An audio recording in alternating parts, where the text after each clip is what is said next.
अन्त गए गए एक्सिडेन्ट हुँदै मेरो बुढी नानी सुतेको छैन रहेछ त के भयो चाहिँ आहा भाइ कहाँबाट आएको तिमी के पुरा हल्लिरहेछ त हौ खाएर आयो क्या हौ उयोबाट आएको बिरालोलाई पनि बुढी भनिरहेछ नानी भनिरहेछ के मातेर के हो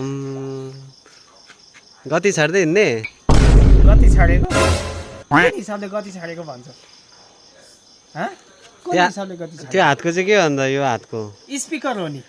स्पिकर त्यो स्पिकर हो अरे कहना क्या चाहते हो भाइ तँ मातेको छैन भने मारपस गरेर देखा त लु मार्च यो हो अब हेर यहाँनिर